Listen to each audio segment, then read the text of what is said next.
Assalamualaikum warahmatullahi wabarakatuh. Saya Nanda Putri Caesar dari kelas D mata kuliah penyelesaian sengketa ekonomi syariah. Di sini saya akan mereview tentang sejarah lahirnya peraturan tentang dan tata cara penyelesaian sengketa ekonomi syariah. Yang pertama yaitu sejarah lahirnya Mahkamah Agung nomor 14 tahun 2016. Sejalan dengan pertimbangan lahirnya Perma nomor 14 tahun 2016, yaitu bahwa perkembangan hubungan hukum di masyarakat dalam bidang ekonomi, khususnya dalam bidang perjanjian yang menggunakan prinsip-prinsip syariah mengalami perkembangan yang signifikan. Oleh karena itu, sejalan dengan perkembangan hukum di bidang ekonomi syariah, masyarakat telah pula menimbulkan sengketa di antara para pelaku ekonomi syariah, khususnya sengketa di antara para pihak yang terkait dalam perjanjian yang menggunakan akad syariah. Dalam perkembangannya, terutama perkembangan hukum di bidang ekonomi syariah dan perdata lainnya di masyarakat membutuhkan prosedur dan penyelesaian yang lebih sederhana, cepat, dan biaya ringan, terutama di dalam hubungan hukum yang bersifat sederhana.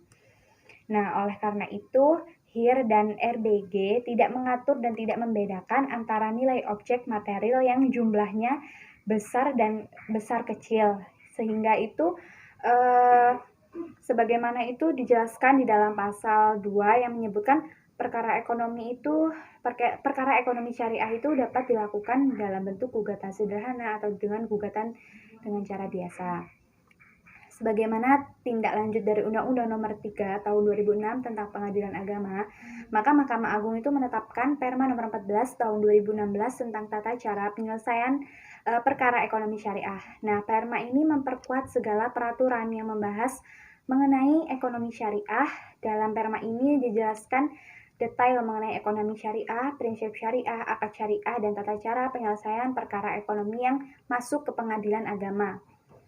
Perma pertama kali terbit pada tahun 1954 dan sampai dengan Agustus 2017, jumlahnya sebanyak 66 peraturan dengan beberapa diantaranya telah dicabut. Penyusunan Perma ini terbanyak sepanjang sejarah terjadi pada tahun 2016 dengan jumlah sebanyak 14 peraturan. Namun demikian, kegiatan penyusunan Perma ini tidak pernah memfokuskan pada jumlahnya, melainkan pada urgensinya Biro Hukum dan Humas Mahkamah Agung sebagaimana diatur dalam keputusan Sekretaris Mahkamah Agung. Bagian peraturan perundang-undangan yaitu terdiri dari yang pertama ada subbab bagian penyusunan naskah perundang-undangan, yang kedua subbab bagian sistem jaringan dokumentasi hukum, dan yang ketiga subbagian administrasi kebijakan Mahkamah Agung. Nah, prosedur penyusunan Perma ini pada mulanya diawali dengan pembentukan SK Ketua MA tentang pembentukan tim kelompok kerja atau Prokja, rancangan Perma tertentu yang biasanya dipimpin oleh Hakim Agung dan beranggotakan para hakim, pejabat, struktur, serta pejabat fungsional lainnya. Selanjutnya, tim Prokja melaksanakan pembahasan rancangan peraturan Mahkamah Agung Raperma tertentu dengan berpedoman pada keputusan KMA.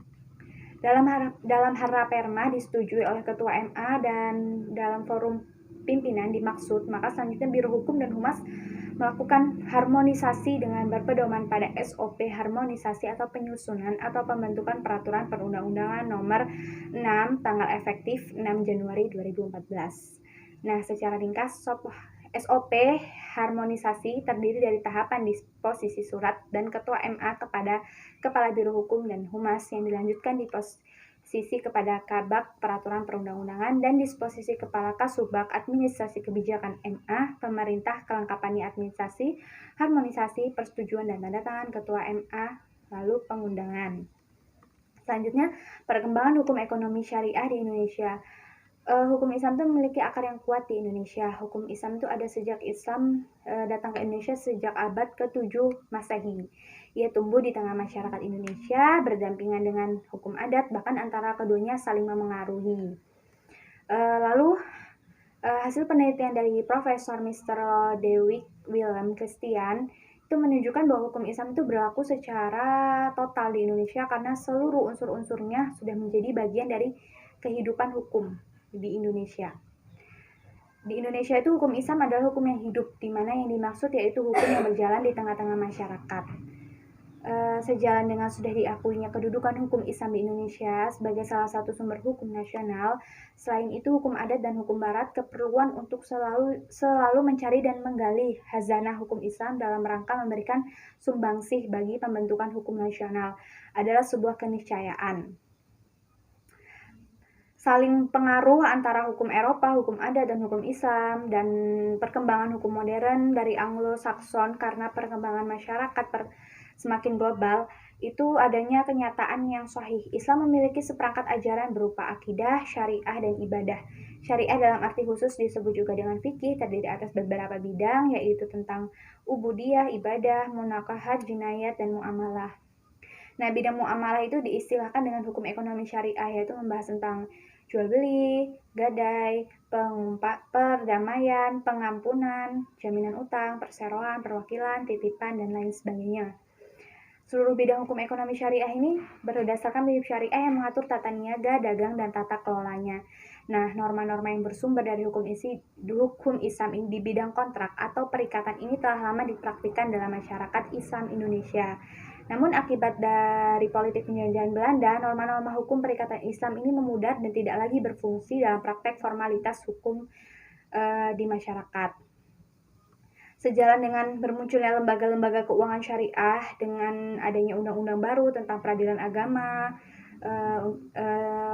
yaitu tentang Undang-Undang Nomor 3 Tahun 2006, lalu perubahan atas Undang-Undang Nomor 7 Tahun 1989 dan selanjutnya. Selain itu juga hukum ekonomi syariah bertaut dengan hukum perbankan syariah yang sebagaimana diatur dalam Undang-Undang Nomor 21 Tahun 2008 tentang perbankan syariah. Gagasan demokrasi ekonomi tercantum dalam Undang-Undang 1945 Pasal 3 Ayat 4.